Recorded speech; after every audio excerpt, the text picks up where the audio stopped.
પરીક્ષિત રાજા કહે છે ગંગાના કિનારે, બાપજી તમે કથા તો કહો છો, મને સંભળાવો છો, પણ મને એક સંશય થયો છે. મનુ મહારાજના દીકરા પ્રિયવ્રત તો પરમ ભાગવત હતા. પ્રિયવ્રતો ભાગવત અને ભાગવત બની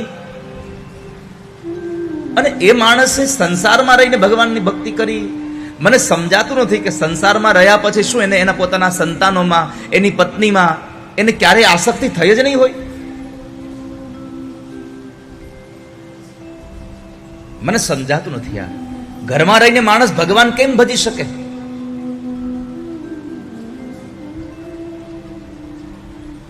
ભજવા હોય ભગવાનને તો ઘરમાં પણ ભજી શકાય, અને દાનત ન હોય તો ઘર મૂકીને વૈયા જાવ તો ભગવાન ન ભજી શકો. घर छोड़ के बन में बास कियो, मन बासना को त्याग कियो ही नहीं. मानस घर मूकीने संसारमांथी નીકળી જાય, જંગલમાં ચાલ્યો જાય, અને છતાંય જંગલમાં ગયા પછી જો ઘર ન છૂટે તો એ સંસાર, એ વૈરાગ્ય કઈ કામનો નથી. 92 લાખ માળવાના ધણી રાજા ભર્તૃહરિ બધું જ મૂકીને સાધુ થઈ ગયા, અને રાજા ગોપીચંદ આ બધું મૂકીને નીકળી ગયા. કેટલો રાજપાટ! પણ ઘટના કેવી ઘટી એક વાત કહું તમને. એ બંને જણા આ બધું જ પોતાનું સામ્રાજ્ય છોડી અને સંસાર ત્યાગી દઈ અને ભગવાનના નામને લઈ અને નીકળી પડ્યા. એમાં બરાબર બેયને ખબર નહીં કાંઈ કે આ ગોપીચંદ છે, આ ભર્તૃહરિ છે. એ બંને જણા સાધુના વેશમાં એકવાર એક ગામની અંદર ભિક્ષાવૃત્તિ માટે ગયા, અને રામજી મંદિરે બે ગયા, અને પછી પોતાની જોડી જે હારે હતી આખા ગામની અંદર ભગવાનનું નામ લેતા લેતા પરિભ્રમણ કરી ફરી અને રામજી મંદિરે આવ્યા. અને રામજી મંદિરે પોતાની જોડીને ટીંગાડવા હાટું એક ખીલી હતી. હવે એક ખીલી જયારે ભર્તૃહરિ રાજા ત્યાં ટીંગાડવા ગયા, ત્યાં ગોપીચંદને કહ્યું કે પેલા હું અહીંયા આવ્યો છું એટલે અહીંયા મારી જોડી ટાંગીશું. ભર્તૃહરિ કહે છે મેં પેલા જોઈ છે એટલે હું ટાંગીશ. આમ કરતા કરતા બે એટલા બધા ઝઘડો કરતા હતા, ગામના લોકો જોવા આવી ગયા,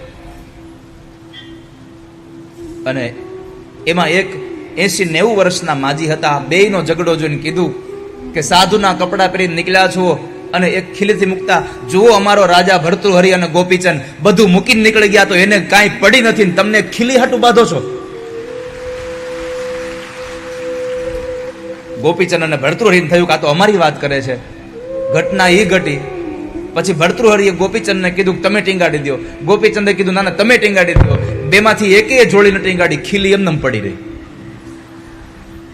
કહેવાનો ભાવ એ છે કે ઘર મૂકીને જાઓ એનાથી ભગવાન ભજાઈ જાય એવું બહુ ન માની લેવું, પણ સંસાર જો મનમાંથી મુકાઈ જાય તો ભગવાન ભજી લેવાય.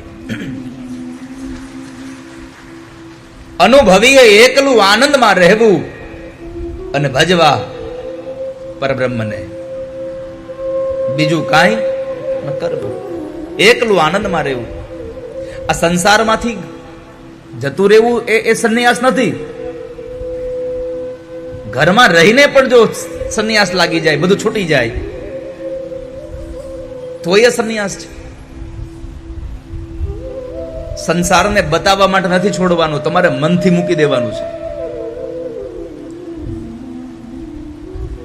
ઘરમાં તેલનો ડબ્બો ઊંધો વળી જાય અને તોય છતાં આપણા મોઢામાંથી એક શબ્દ ન નીકળે તો સમજવું હવે વૈરાગ્ય લાગી ગયો છે. પણ આવું તો કેમ બને?